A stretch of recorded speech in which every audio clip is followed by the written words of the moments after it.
Mesdames et messieurs, bonjour et bienvenue sur les rencontres du commerce international de Classe Export édition 2017. Je vous remercie de votre venue au sens large et de votre présence sur cette conférence. Je m'appelle Jean-Noël Garcin, je suis le directeur du développement de Classe Export.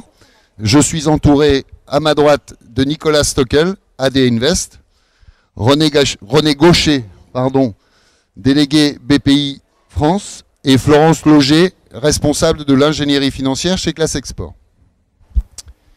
La thématique de cette conférence, les nouvelles aides et le financement export.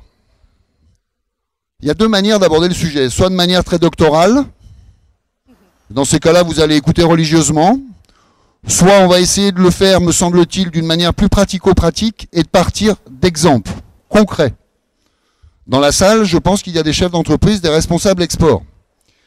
L'envie, c'est en une heure de vous expliquer un certain nombre de clés pour optimiser les financements, qu'il s'agisse de financement public ou de financement européen.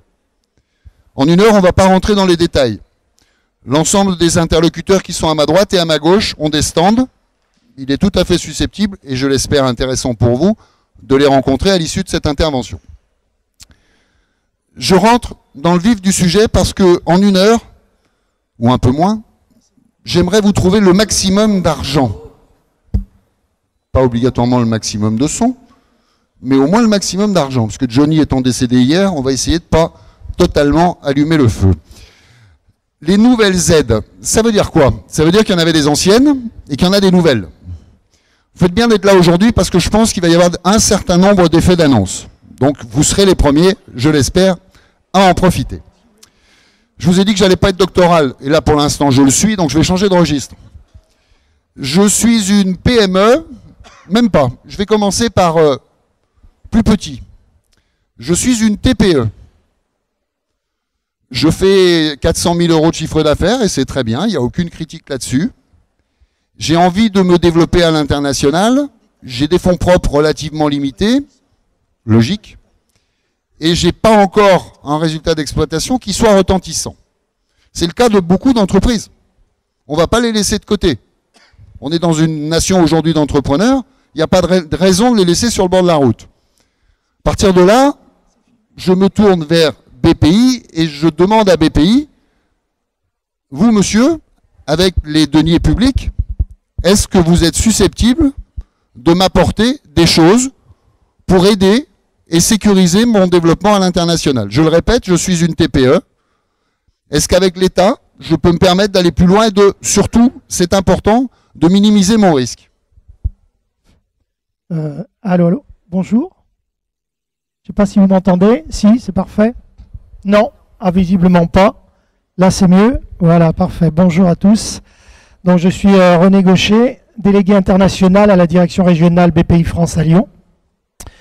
Pour ceux qui ne seraient pas de Lyon, j'ai des alter ego dans la région, à Grenoble, en Auvergne notamment. Alors à la question, je vais essayer de répondre de manière relativement simple.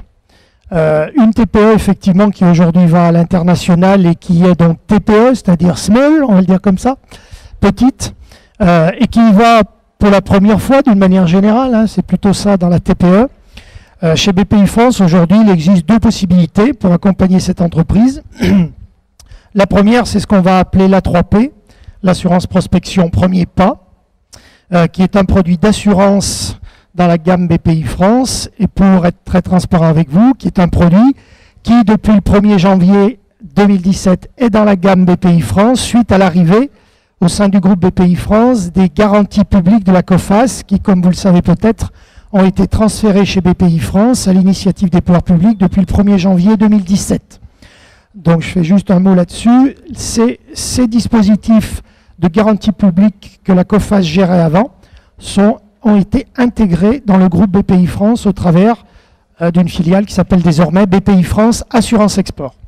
Donc cette fameuse A3P, Assurance Prospection Premier Pas, elle a pour objectif d'aider le primo-exportateur, la TPE, effectivement pour, je vais le dire sous forme d'image et d'humour, goûter un peu à l'international, mais sur un budget modeste, pour commencer à prendre la mesure et le goût de l'international, puisqu'effectivement, dans la 3P, on est sur la base d'un budget de dépenses de prospection de 30 000 € maximum, sur lequel nous allons avancer 65% de cette somme à l'entreprise. Alors, quand on dit avancer, c'est pas tout à fait ça.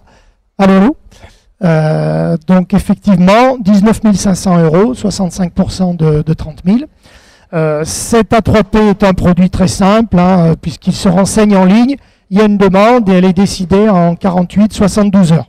Voilà le principe de cette assurance prospection, sans trop rentrer dans le détail.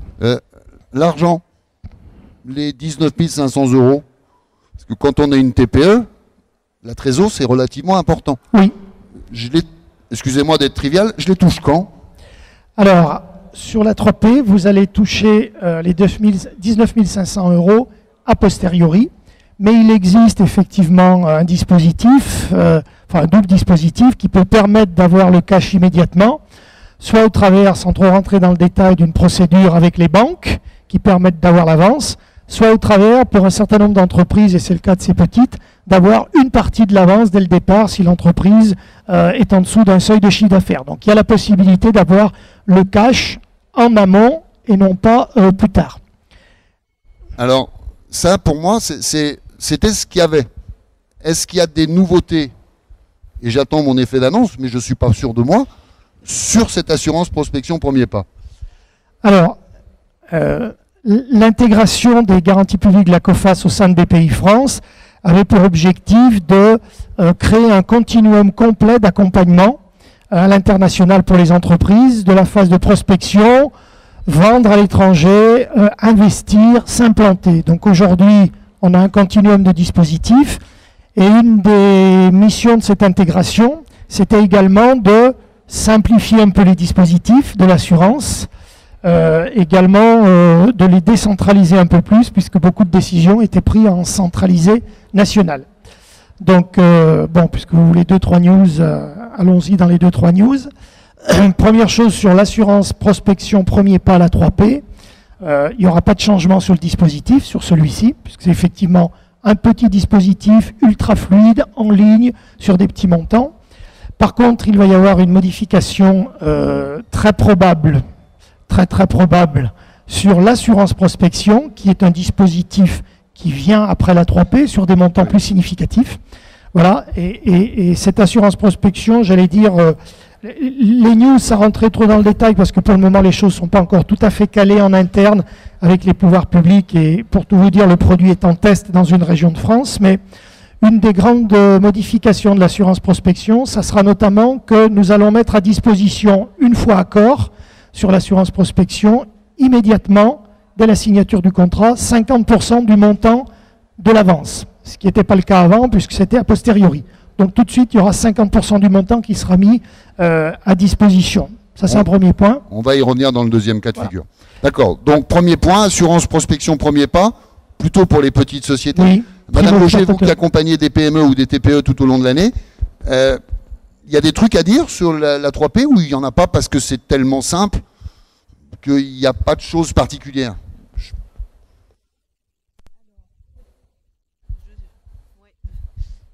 Vous m'entendez là? Oui. Oui. Alors peut-être la chose que je peux ajouter, c'est que les petites entreprises qui ont besoin, voilà, d'aller voir plusieurs pays pour se rendre compte de l'intérêt des marchés ou pas, de participer à un salon, peuvent utiliser cet outil A3P 2 fois.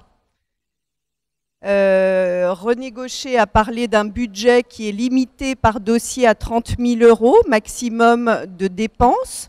Vous pouvez tout à fait solliciter une première A3P, engager ce budget de 30 000 €, demander le remboursement d'une partie des dépenses, hein, puisque c'est comme ça que ça fonctionne. Et puis si vous avez besoin, à l'issue de ce premier dossier, de continuer à explorer un certain nombre de pays pour vous rendre compte si oui ou non il y a des marchés et voilà, poursuivre cette démarche, vous pouvez solliciter à nouveau la 3P pour une deuxième fois. Et puis ensuite, voilà, il y aura des outils peut-être plus structurants où vous serez là dans une démarche très ciblée sur certains pays. Mais avant ça, vous avez la possibilité d'avoir 2 dossiers. D'accord. Donc, pour l'instant, on est sur un volume couvert ou garanti de 60 000 € côté pouvoir public français. L'Europe s'intéresse aux PME ou aux TPE, et qu'est-ce que l'Europe peut faire? Parce que j'imagine que je suis patron de ma TPE, moi, l'Europe, ça me ferait presque un peu peur. Est-ce que c'est simple? Est-ce que c'est compliqué? Est-ce que ça peut me rapporter? J'ai toujours des mots un peu francs. Oui. Dites-moi si j'ai raison d'être franc. Alors oui, est-ce que ça marche? Non, ça marche pas. Bon, celui-là. Ah, est-ce que c'est mieux? Oui, apparemment. Bonjour, donc Nicolas Stockel, à Advest International. En deux mots, notre société est composée d'anciens dirigeants de PME. Et notre métier aujourd'hui, c'est le mentorat du dirigeant d'entreprise en Europe. Donc notre vocation est d'accompagner, de travailler avec et pour le dirigeant dans le cadre de son développement, de sa croissance, à travers notamment la recherche de valeur et de prise de valeur dans le cadre d'une stratégie. Et donc par voie de conséquence, d'être capable d'établir à un moment donné une stratégie de financement.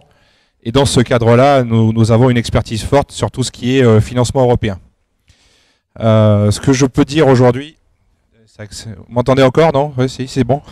Ce que je peux dire aujourd'hui, c'est que la première chose, c'est qu'il y a de l'argent au niveau de l'Europe. La deuxième chose que je peux dire, c'est que l'Europe, depuis quelques années, depuis 2014, donc pour le plan septennal, a mis l'accent fortement sur la TPE, la PME. Donc il y a un certain nombre de projets, de fonds qui sont dédiés à la croissance et au développement de la PME. Ceci à la condition d'avoir établi et réfléchi une stratégie qui soit cohérente et qui tienne la route. Quand je dis cohérente, c'est-à-dire de réconcilier les ambitions du dirigeant et les capacités de son entreprise. Et à partir de là, effectivement, on a la possibilité d'aller chercher un certain nombre de financements européens dédiés au développement et à la croissance, évidemment pour l'export, mais pas que. Et dans notre travail, dans ce qu'on fait avec les dirigeants qu'on accompagne, on questionne toujours l'aspect international. Toutes les entreprises françaises n'ont pas vocation à partir à l'international, mais à un moment donné, à travers les réseaux dont dispose Adinvest, nous avons la possibilité en Europe d'identifier de potentiels partenaires qui demain peuvent permettre de faire 1 + 1 = 3, c'est-à-dire plutôt que d'aller chercher de la croissance externe ou d'aller investir massivement, d'identifier et de travailler avec des partenaires qui, eux, de leur côté, dans d'autres régions d'Europe, bénéficient aussi de financement.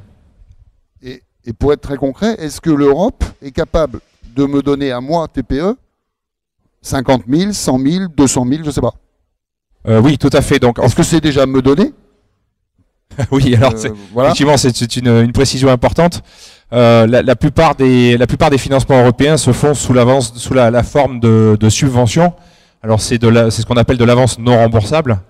Et dans les deux grands axes de financement, vous avez d'un côté les fonds structurels que vous retrouvez en région, donc qui sont très accessibles, en proximité pour vous, qui sont sur des montants qui vont de quelques milliers à quelques centaines de milliers d'euros. Et ce, dans quasiment tous les domaines et toutes les perspectives de croissance. Et puis vous avez une deuxième part de ces financements qui sont déployés directement par l'Union européenne, pour la plupart, et qui, eux, sont de quelques centaines de milliers d'euros à quelques millions. Et l'attribution à l'éligibilité de ces fonds n'est pas liée à une taille d'entreprise. Elle est liée à une qualité de projet. L'Europe a des idées, a établi une stratégie, elle a mis des fonds en face pour pouvoir la développer, et elle demande aux TPE, PME de tous les pays de venir se positionner sur des appels à projets avec leur savoir-faire, avec leurs produits, leurs services, pour pouvoir contribuer à la stratégie de l'UE. Donc d'un côté, on a des fonds descendants qui viennent contribuer à des stratégies de développement économique de territoire, plutôt locaux, régionaux, et de l'autre, on a une démarche volontaire, plutôt une logique de projet, où les TPE, les PME viennent se positionner avec leurs produits et leurs services pour aider l'Union européenne à développer sa stratégie. D'accord, donc j'entends quelque part que même en tant que TPE, l'Europe ne me ferme pas la porte. Ok, on rentrera ultérieurement dans les détails. Je ne vais pas monter en gamme, je vais monter en taille. Deuxième cas de figure. Je suis une PME, je fais 2 millions d'euros ou plus de chiffre d'affaires. Je fais déjà 300 000, 400 000 euros de chiffre d'affaires à l'export. J'ai des fonds propres au-dessus de 500 000 euros. J'ai envie d'attaquer. Je fabrique en France, je crois que c'est important. j'ai envie d'attaquer l'Allemagne et le Japon. Et j'ai estimé mon budget de dépenses, parce qu'il faut l'estimer sur 3 ans, voire 4 ans, à 600 000 € de dépenses.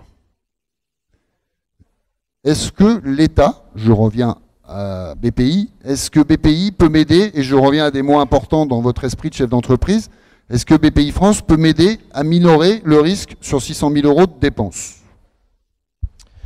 Alors, je voudrais, aujourd'hui, et puis bien entendu, les effets d'annonce, c'est quand tu veux. Alors, je vais essayer d'être synthétique. Comme je le disais tout à l'heure, sur cette typologie d'entreprise, effectivement, la 3P est un peu courte, 30 000 € de dépenses, forcément. Donc, on va rentrer dans la logique du produit complémentaire d'assurance, qui est l'assurance prospection, qui est le produit phare par destination, où effectivement, on va étudier le budget de dépenses de l'entreprise. Alors, c'est vrai, sur une période de 2, 3 ans, 4 ans, parfois, c'est un petit peu long, mais mettons 2, 3 ans, déjà. Et effectivement, le principe, c'est d'étudier le budget. Imaginons le montant que tu indiquais. La logique est la même. Ça veut dire qu'on va étudier ce budget, on va donner une décision et on va pouvoir indemniser l'entreprise à 65% de ce budget. Cette indemnisation va se faire comme pour la 3P, version actuelle, c'est-à-dire l'entreprise nous présente l'ensemble des dépenses sur les 12 mois et puis bien évidemment, on check avec elle les dépenses et on va l'indemniser à 65%. Donc l'indemnisation est à posteriori. Ensuite, idem la 2e année, idem la 3e année. Donc ça veut dire que là encore, il y a un dispositif qui est le dispositif du financement de l'assurance prospection avec les banques, le FAP, ou avance prospection, qui permet à la banque de pouvoir faire l'avance, entre guillemets, par rapport au fait qu'on va indemniser après coup. Ça, c'est la version actuelle. Donc ça devient un outil de trésorerie. Donc ça devient, oui, un outil de trésorerie, si on veut, avec la banque. La version future que j'évoquais tout à l'heure, ça sera effectivement qu'on mettra à disposition, tout de suite, une fois que le contrat est signé, 50% du montant. Donc, cas concret, il y a 100 000 € de dépenses la première année, 65%, ça fait 65 000 €. Au lieu de les toucher au bout de 12 mois, eh ben, on vous mettra à disposition 50% des 65 000, 32 000 et des poussières tout de suite. Les autres 32 000 seront mis à disposition sur une présentation justificative des premières dépenses qui auront été faites. Donc c'est déjà une grande révolution puisque l'entreprise aura le cash tout de suite, dès que le contrat sera signé. Et alors, le futur dans votre esprit ou dans les faits, c'est un futur au 1er janvier ou... Non, ça ne sera probablement pas un futur au 1er janvier. Ça sera un futur un peu plus avancé sur la fin de l'hiver, sans aller plus loin dans les détails. On a encore un certain nombre de sujets à valider et à tester au plan informatique et autres.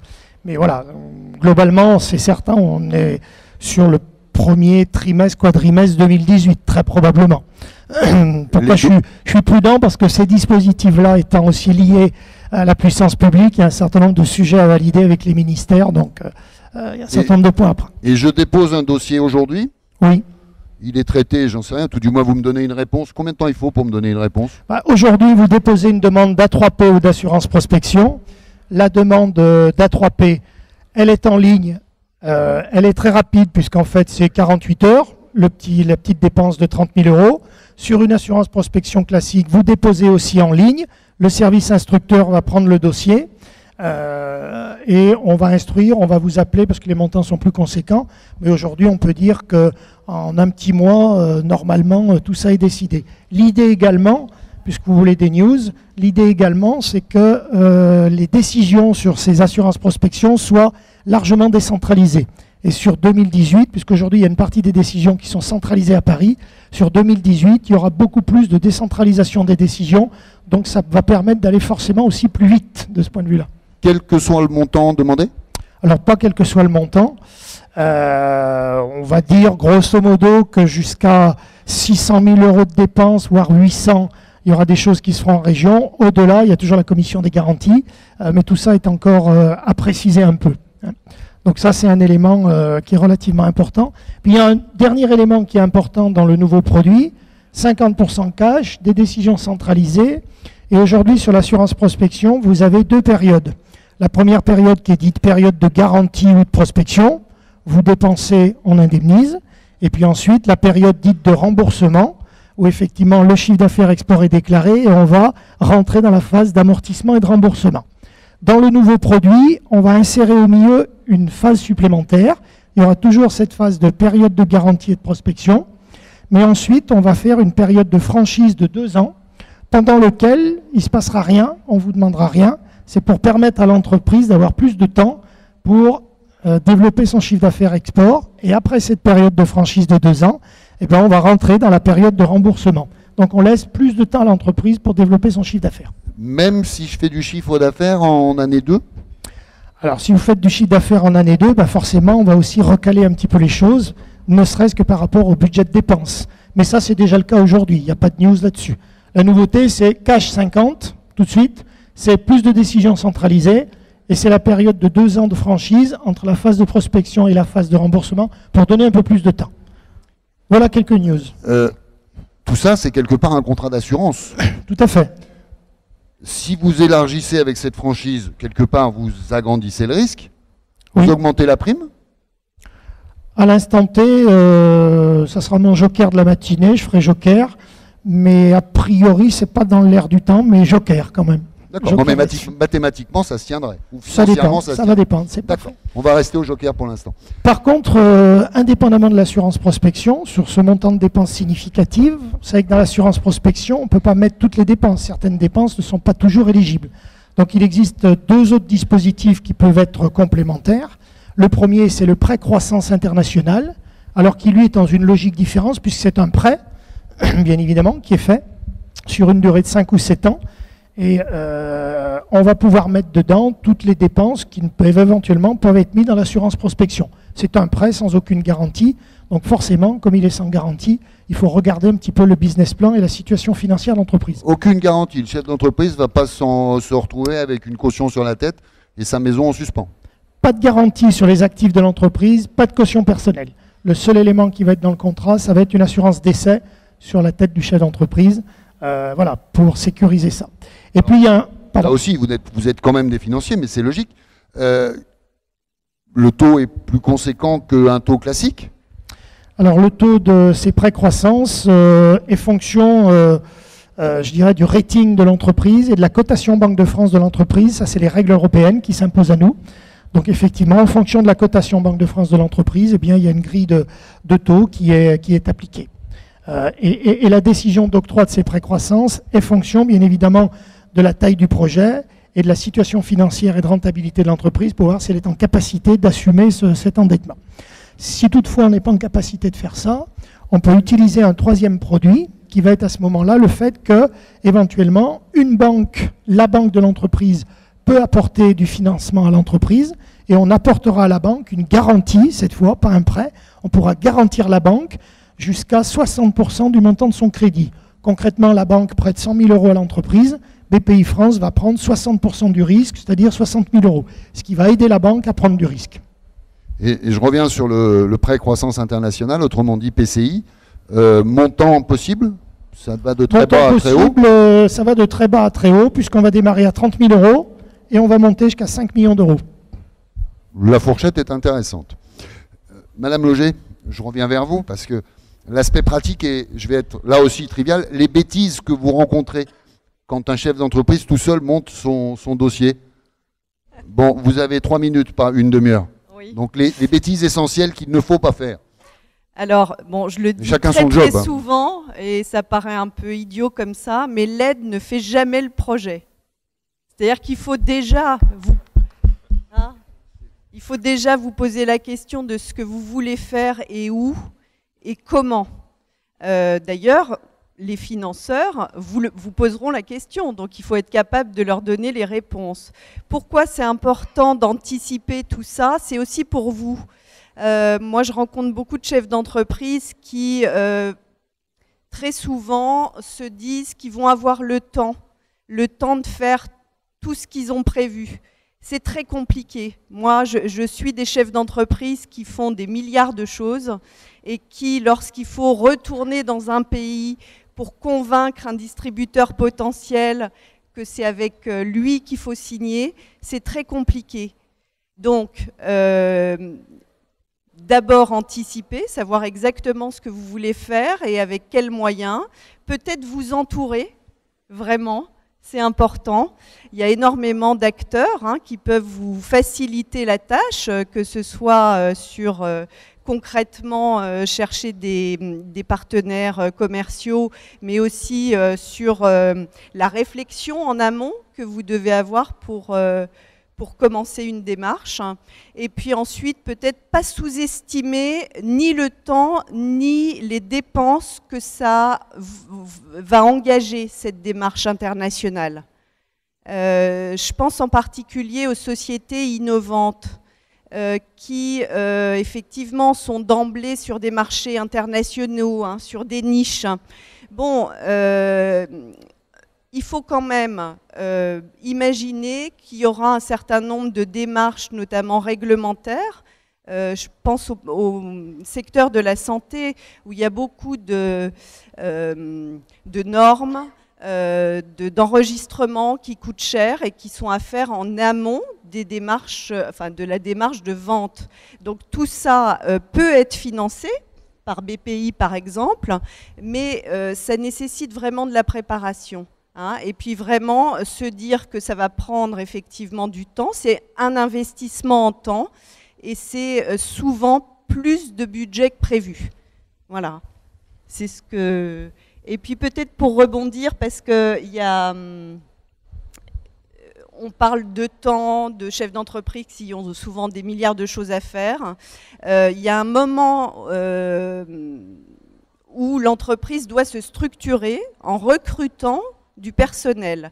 C'est une étape qui est souvent importante et en termes budgétaires qui est pesante, mais qui est nécessaire à mon sens, notamment à l'international. Bon, là, il y a des outils pour accompagner, éventuellement complémentaires à ce que peut faire BPI. Je peux en toucher deux mots ? Oui, bien sûr.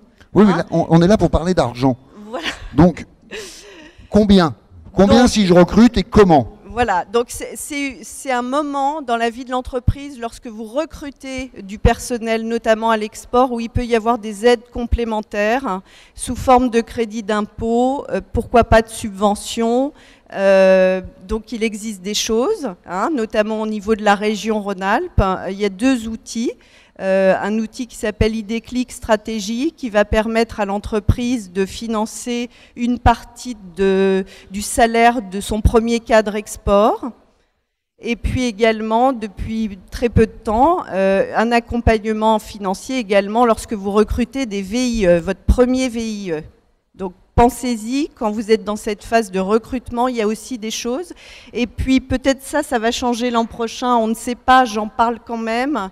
Il y a un crédit d'impôt prospection commerciale qui existe, qui permet aux entreprises qui ont recruté du personnel export de déduire de leur impôt société un certain nombre de dépenses connexes au recrutement, des déplacements, des participations à des salons à l'international. Et donc, ça existe en ce moment. C'est-à-dire que pour toutes les entreprises PME qui ont recruté en 2017 du personnel, intéressez-vous à ce dispositif. Je ne sais pas s'il va perdurer en 2018. On ne sait pas encore. Voilà. Donc là, j'ai déjà trouvé 65% de 600 000, 40 000 euros de crédit d'impôt pour l'instant, et IDClick, c'est 30 000 euros. 40 000 IDClick. Non, 30 000 euros. Donc je ne suis plus à un risque. Alors vous allez me dire, je me situe dans une situation particulièrement positive pour mon discours. Enfin, excusez-moi, c'est moi qui parle. Donc je ne suis plus à 600 000 euros de risque, je ne suis plus qu'à 35% de 600 000. Donc ça doit faire 195, je ne sais plus, à peu près 195 000, moins 30 000, moins 40 000. Donc je suis parti d'un budget de dépenses de 600 000, et aujourd'hui, j'ai un risque à 120, 130 000. C'est plus tout à fait la même donne. Et puis après, bien entendu, comme il m'en reste un peu de risque, que me fait l'Europe? L'Europe me trouve 3 millions, si moi je suis PME à 2 millions d'euros. Faites-moi rêver. Alors, c'est pas l'Europe qui trouve, l'Europe elle a déjà l'argent. C'est à vous, dirigeants, d'aller chercher ces sommes-là. J'ai entendu plusieurs choses qui nous confortent dans la vision qu'on peut avoir de l'accompagnement du dirigeant d'entreprise aujourd'hui. Le mot stratégie, c'est pas un gros mot pour la TPE, la PME. Je pense que c'est même encore plus important d'avoir une vraie stratégie réfléchie dans une TPE-PME, encore plus que dans un grand groupe ou dans des ETI. Et ça coupe de nouveau. Bon, j'ai essayé de parler un peu fort. Parce que ça permet à un moment ou à un autre de poser les choses. Et dans le métier de dirigeant, pour ceux qui le sont, vous savez qu'on est au four et au moulin toute la journée. Vous savez qu'on remet toujours à demain les choses importantes. C'est-à-dire celles qui mériteraient qu'on y passe un peu plus de temps, qu'on a du mal à prendre de la hauteur. Donc oui, l'accompagnement à partir d'un certain niveau est indispensable à mon sens. La deuxième chose, c'est que une stratégie, ça se réfléchit à moyen long terme. Donc c'est pas juste ce que je vais faire l'année prochaine. Ça se réfléchit en partant de la base de savoir-faire dans l'entreprise, qu'il faut identifier, qu'il faut valoriser. Je parle pas de produit, hein. Je parle de savoir-faire. Le savoir-faire pour moi est très différent du produit ou du service qu'on vend. Ça nécessite d'avoir de la perspective, c'est-à-dire de savoir combien vaut notre entreprise ou nos services aujourd'hui, avec ces financements qu'on est en train d'aller chercher et ces développements qu'on souhaite avoir pour l'entreprise, où est-ce qu'on veut aller, c'est-à-dire à quel atterrissage, et vis-à-vis d'investisseurs, que ce soit public ou privé, comment est-ce qu'on va dépenser leur argent et qu'est-ce que ça va rapporter. Si je suis très trivial pour le coup, comme vous le faites bien volontiers, à chaque fois que je mets un euro sur la balance, combien ça me rapporte derrière et dans combien de temps. À partir de là, effectivement, on peut aller chercher. Alors, les financements dont j'ai parlé tout à l'heure, qui sont plus sur des appels à projets, viennent en complément et à la suite de ce qui est fait sur un premier niveau de recherche d'investissement et peuvent être sur des sommes très importantes. Je disais plusieurs millions, voire plusieurs dizaines dans certains cas. Donc, c'est pas systématique, évidemment. Tant qu'il y a de l'argent, vous pouvez postuler et dans la mesure où votre dossier est cohérent avec ce que demande l'Europe, il n'y a pas de raison qu'on vous l'accorde pas. Il y a un système de notation. Bon, ça, on rentre pas dans le détail, mais ça permet vraiment d'aller chercher ces sommes relativement importantes. Et on est bien sur... Alors j'ai deux choses que je veux préciser. On est bien sur de la subvention. D'accord? Donc c'est de l'argent qu'on vous donne. On vous demande simplement, ça peut être assez lourd, de justifier la façon dont vous le présentez, dont vous le dépensez, et de rester en cohérence avec le projet de départ. Vous ne pouvez pas aller chercher 2 millions d'euros pour partir 2 ans aux Seychelles. Si votre projet était d'aller déployer, voilà. Donc c'est de l'argent qu'on vous donne, certes, mais c'est de l'argent dont il faut justifier la dépense. Et la deuxième chose, tous les financements européens, publics donc européens, ne couvrent que 50 à maximum 70% du coût total du projet. Ce qui signifie qu'il faut être en capacité de financer les 30 à 50% qui restent. Donc là où je rejoins Florence tout à l'heure, on ne bâtit jamais une stratégie ou une croissance d'entreprise sur de la subvention ou sur de l'aide publique, même sur du financement privé dans certains cas. Donc c'est pas la cerise sur le gâteau parce qu'on n'en est pas à ce niveau-là, mais ça nécessite réellement d'avoir eu cette réflexion de départ, d'avoir anticipé les choses, de ne pas avoir sous-évalué les coûts et les charges, donc d'être cohérent par rapport à son marché et par rapport à son potentiel de développement. Il n'y a pas d'incompatibilité entre je récupère 2 millions grâce à l'Europe et j'ai une assurance prospection. Dans l'absolu, non, je vois pas. C'est cumulable. Oui, à partir du moment où c'est complémentaire et on surfinance pas tout. D'accord. Juste un mot. Je voudrais juste peut-être préciser un point important sur l'assurance prospection. Également, c'est que ce dispositif, on va pouvoir le mettre en opérationnalité à partir du moment où votre entreprise réalise à minima une part française. C'est-à-dire en termes clairs, si votre activité consiste à faire du négoce international, vous achetez à l'étranger ces banquettes, vous prenez une marge, vous les revendez à l'étranger et vous voulez aller prospecter, ça je ne prendrai pas. Parce que c'est du négoce, il n'y a pas de valeur ajoutée France. D'accord? Mais c'est une précision importante. Et alors, je vais encore monter en taille de boîte et puis je reviendrai sur autre chose après. Je suis filiale française d'un groupe international. C'est bloquant pour une assurance prospection ? Non, dans l'absolu, c'est pas bloquant. On peut monter en assurance prospection, en tout cas actuellement, sur des entreprises qui font jusqu'à 500 millions d'euros de chiffre d'affaires. Donc, ça laisse de la marge de manœuvre. Juste une chose, puisqu'on est quand même en Rhône-Alpes-Auvergne, on a survolé le sujet. Je vous donne la parole. Dans la région, on s'est engagé à soutenir le processus des VIE et soutient financièrement aujourd'hui les PME Rhône-Alpes-Auvergne qui prennent un VIE, avec des subventions pouvant aller jusqu'à 75 voire plus, je parle en pourcentage de la rémunération du VIE. C'est aussi, à mon avis, dans vos calculs de financement d'export, une donnée à prendre en considération. C'est aujourd'hui spécifique à la région Rhône-Alpes-Auvergne. Je reviens, Madame Loger, je peux déposer combien d'assurance prospection ? Est-ce que j'ai intérêt à démarrer sur 25 pays ou est-ce qu'il faut que je fasse différemment? Parce que là, moi aussi, je côtoie des PME. J'ai plein de patrons qui me disent, ça y est, je vais partir sur toute la planète. Puis je rejoins ce que disait Florence tout à l'heure, pardon. Ok. Et en termes humains, vous faites comment? Bon, je vais me débrouiller. Ça, à mon avis, c'est un gros danger. Donc, comment est-ce qu'il faut faire dans ces cas-là, Florence? Faut séquencer les choses? Oui. Alors, moi, les chefs d'entreprise que j'accompagne, c'est assez simple.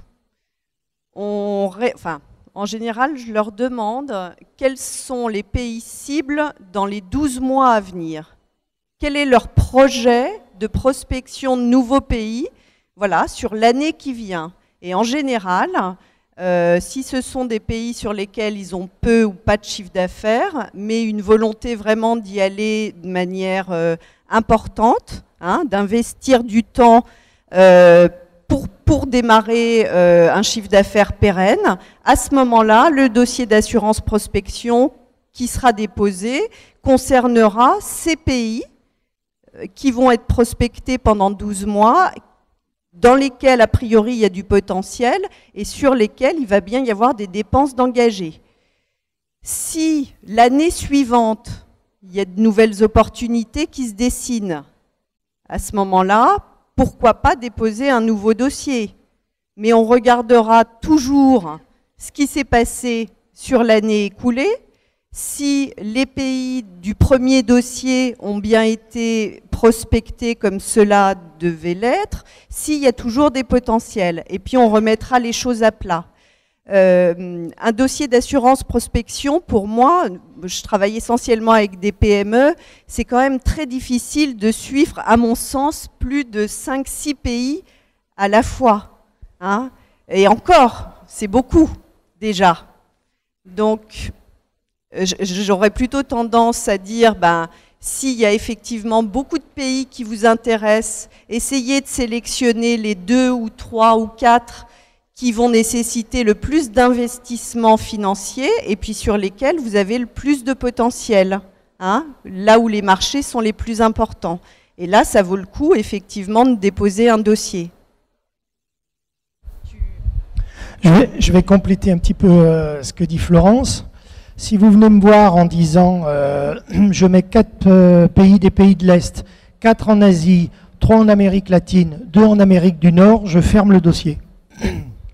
Au moins c'est clair. Soyons très clairs. On ne peut pas engager une prospection sur une multitude de pays. 4, 5 pays, c'est très bien, c'est évident. Un pays, c'est un peu court, pour la simple et bonne raison, c'est qu'on veut que vous ayez une stratégie. Comme on le disait tous, il faut que vous ayez une stratégie de développement à l'international, donc il faut chiffrer un plan stratégique sur une zone. Vous dites je vais faire l'Asie, ou vous dites je vais faire l'Allemagne et le Japon plus un pays de l'ASEAN, parce que vos produits sont là-dedans, parfait. C'est d'autant plus important que si vous me mettez par exemple l'Angleterre, l'Allemagne, l'Italie, le Canada et les États-Unis, et qu'on vous donne un accord sur ces bases-là. Si vous n'avez pas le temps de travailler les États-Unis, eh bien, vous ne pourrez pas redéposer une demande d'assurance prospection sur les États-Unis parce qu'on l'aura déjà mis dans la première version.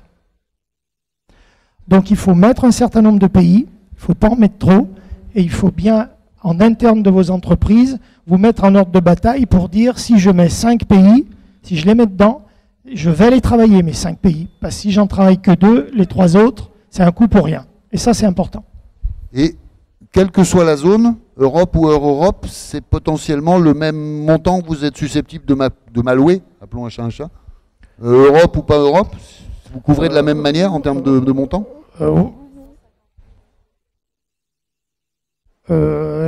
Pas limité en dépenses sur l'Europe? Si, je voyais, ok. Si effectivement sur l'Europe, on ne peut pas aller au-delà de 150 000 par an, c'est-à-dire globalement 450 000 de dépenses, alors que sur le grand export, effectivement, la grille est plus importante. Ça, ce sont des règles européennes, si je puis dire. Mais encore une fois, ce qui est important, c'est de bien chiffrer les dépenses. Dans l'étape de l'assurance prospection, ce qu'on va vous demander, c'est 1, chiffrer vos dépenses. Donc, si vous les chiffrez, soyez accompagnés pour les chiffrer, d'accord ? Ciblez vos pays, chiffrez vos dépenses, chiffrez le chiffre d'affaires prévisionnel que vous pensez faire sur ces zones. À partir du moment où vous avez fait ça, on peut attaquer le dépôt d'une demande d'assurance prospection. D'accord. Tu as utilisé ton premier joker. C'est dommage, il n'y en avait qu'un. Donc les nouveautés qu'on ne connaît pas encore, mais que tu dois nous révéler aujourd'hui, il y en a d'autres? Il est terrible. Non, il n'y a aucun grill sur la scène, il n'y a aucun instrument de torture. Mais allez, un petit plus, on a 80 personnes dans la salle, elles sont toutes en attente de nouveautés.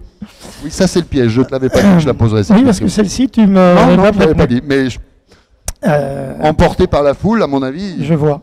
Alors, je vais faire comme les politiques. Hein. Oui, mais je vous donnerai tu peux parler de projet. Oui, je vais parler de projet. Voilà. Parle de projet, parle d'avenir. Pour être plus sérieux, l'intégration des garanties publiques de Coface Garantie Publique à BPI France, comme je disais tout à l'heure, était là pour créer un continuum de dispositifs pour qu'il y ait, dans la gamme globale d'accompagnement public de BPI France à l'international, comme on dit, plus de trous dans la raquette. Donc ça, c'est un premier point. Le deuxième point, c'est effectivement, et ça c'est l'ADN, c'est la génétique de BPI France, c'est d'être plus proche des chefs d'entreprise sur le terrain, par nos implantations, mais d'être aussi le plus simple possible dans les dispositifs et le plus rapide possible dans les décisions, puisqu'on sait tous que le temps de l'économie est beaucoup plus rapide. Il y a toujours quelqu'un sur la planète qui a la même idée que vous et qui va plus vite que vous. Donc il faut être le plus simple possible et le plus rapide. Donc une des idées forces, effectivement, c'est notamment sur la problématique des cautions. Puisque effectivement, quand vous signez des marchés à l'international, assez souvent, vous allez demander à votre acheteur de verser un acompte de 10, 15, 20, 30%, ça va dépendre.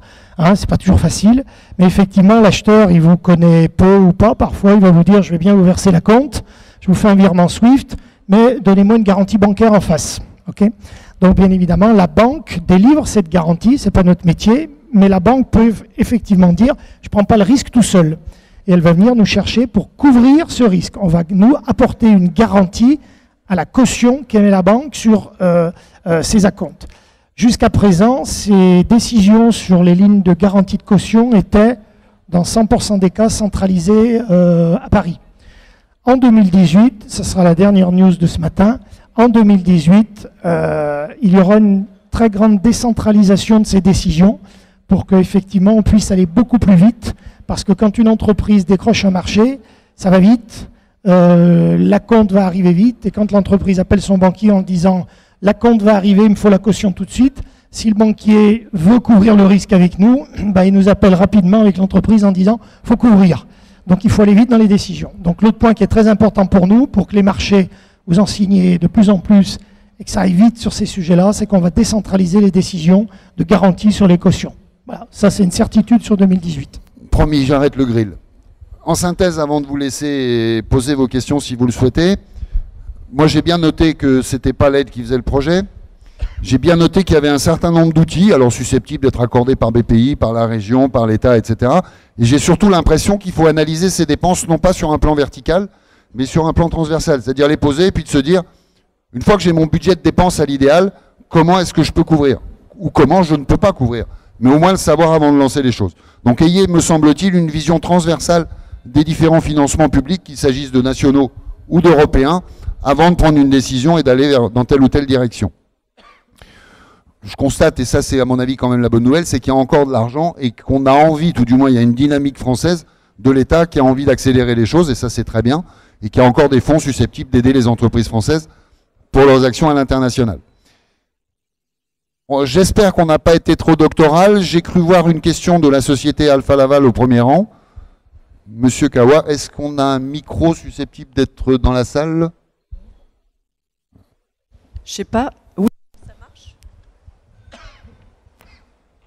Merci. Allô?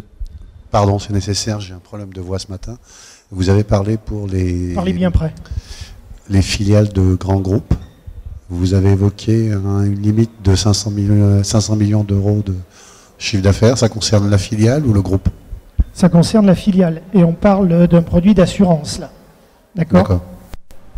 Sur le produit du prêt croissance internationale, cette limite, elle va sauter. À partir du moment où on est dans la définition de l'ETI. C'est-à-dire qu'en assurance, on est contingenté. avec le dispositif du prêt croissance internationale, on peut accorder un prêt croissance internationale à une entreprise qui soit une PME. Je vous rappelle la définition de la PME, c'est 50 millions d'euros au sens européen du terme, ou une ETI, et la définition est une entreprise jusqu'à 1,5 milliard de chiffre d'affaires.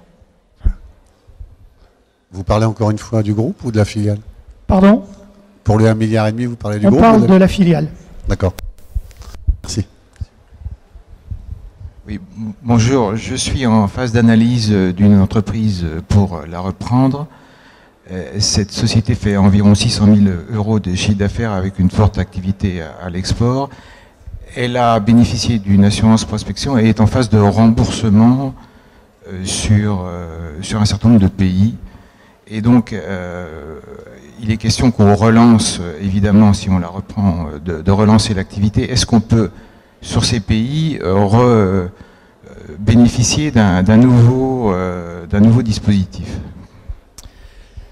Alors, si vous êtes en phase d'amortissement, logiquement c'est compliqué. Néanmoins, on peut le faire si par exemple, je vais prendre un cas un peu trivial pour faire comprendre, notre assurance prospection que l'on a fait avec vous, elle portait sur la commercialisation de ces chaises. D'accord? Dans votre gamme de produits, vous avez ces petites tables. À ce moment-là, vous commercialisez ces tables. Sur ces pays-là, on pourrait ouvrir une deuxième assurance prospection sur une gamme différente de produits.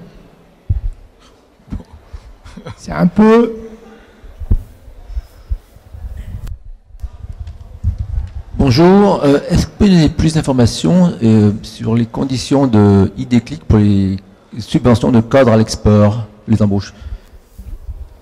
Alors, donc cette aide IDClick stratégique, qui est une subvention donc attribuée lorsque vous embauchez votre premier cadre export, c'est une aide. En fait, les conditions d'éligibilité, il y en a plusieurs. Il faut être une PME, donc moins de 50 millions d'euros de chiffre d'affaires, moins de 250 salariés, et être indépendant, donc ne pas dépendre d'un groupe qui ne respecterait pas ces critères.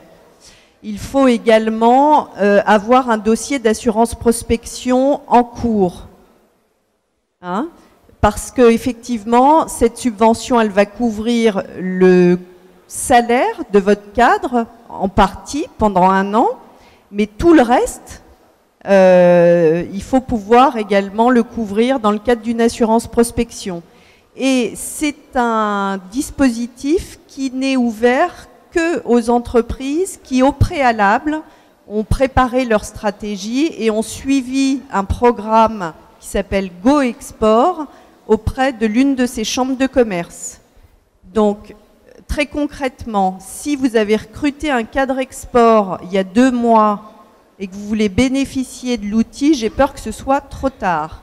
Par contre, si votre projet, c'est de recruter quelqu'un dans l'année à venir, rapprochez-vous de vos chambres de commerce, étudiez avec eux effectivement une stratégie de mise en place d'action à l'international, et dans ce cadre-là, vous pourrez déposer une demande d'assurance prospection et peut-être bénéficier de cette subvention IDClick stratégie. Voilà le process. Et Florence, tu m'arrêtes. Et attendez-vous en tant que chef d'entreprise à ne pas avoir droit à distribuer des dividendes pendant 2 ans? Oui, c'est vrai qu'il y a un certain nombre de critères, hein, notamment celui de la... Lorsque vous êtes une entreprise rentable et que vous versez des dividendes, ça c'est un petit peu éliminatoire, je dirais, en tout cas au niveau des aides régionales. Si votre résultat, vous le réinvestissez à ce moment-là, effectivement, la région sera d'accord pour vous accompagner. À partir du moment où votre résultat remonte en dividendes, ils n'interviennent plus. Oui, Monsieur, bonjour. Oui. J'ai pas bien compris comment fonctionnaient les aides européennes, à qui il fallait s'adresser, comment ça se modélisait. Je suis un peu perdu. Tout ce qui est BPI, c'est assez clair, je trouve, mais sur les aides européennes, je suis un peu paumé. Alors, pour vous répondre en 2-3 minutes maximum. Et que vous rejoigniez ensuite, monsieur, sur le stand. Oui, et puis on pourra effectivement vous détailler le truc, mais globalement, donc je vous ai dit, il y a deux grands axes de financement, enfin deux process qui sont d'un côté des fonds descendants qui sont disponibles au niveau de la région, et en général, donc on est dans une logique de guichet, il y a des services instructeurs qui sont là pour vous renseigner, vous aider à valider ce projet, qui vont l'évaluer et qui vont au final dire si oui ou non votre projet est éligible au financement que vous avez demandé, d'accord? Et donc, chaque financement, chaque programme, chaque appel à projet a ses critères d'éligibilité. Donc, il n'y a pas de règles en la matière, si ce n'est effectivement, quand on s'adresse à des financements pour des TPE-PME, d'être dans le cadre légal des TPE-PME. L'autre partie qui concerne les appels à projets dans le cadre des programmes ont aussi leurs critères d'éligibilité. C'est encore une fois pas tous les mêmes. Les dossiers sont un peu plus complexes. Je pense que sur ces niveaux-là, il faut vraiment se faire accompagner parce que vous pouvez vite passer du temps, donc dépenser de l'argent pour rien. Et il faut intégrer que préparer un dossier européen sur un appel à projet, donc quelque chose qu'on va soumettre directement à l'Union européenne, c'est 1 an de travail. C'est 1 an de travail, 1 an à 14 mois pour avoir récupéré les fonds. Donc quand on se lève le matin en se disant dans 2 mois il me faut de l'argent parce que je suis au bout de ma trésor, donc je vais faire un programme européen, laissez tomber, c'est pas la bonne solution. Ça ne peut que caler dans le mur. Donc il y a une notion de durée, il y a une notion de complexité qu'il faut maîtriser, même si, j'allais dire, pour les plus curieux d'entre vous, comme c'est de l'argent public, même si c'est européen, 100% des informations sont disponibles sur Internet. Par contre, c'est des centaines de milliers de pages. Donc à un moment donné, si on n'a pas un peu la curiosité d'aller chercher, si on n'est pas accompagné correctement, on peut vite se noyer, ou en tout cas ne pas positionner son entreprise en face du bon projet ou du bon programme. D'où, pour boucler la boucle, l'intérêt d'avoir eu une réflexion de fond importante sur la stratégie de l'entreprise liée à ses savoir-faire et à son ambition de développement. Et ça se travaille certes dans l'entreprise, avec ses capacités, ses moyens, mais avec le dirigeant et ses ambitions et ses compétences.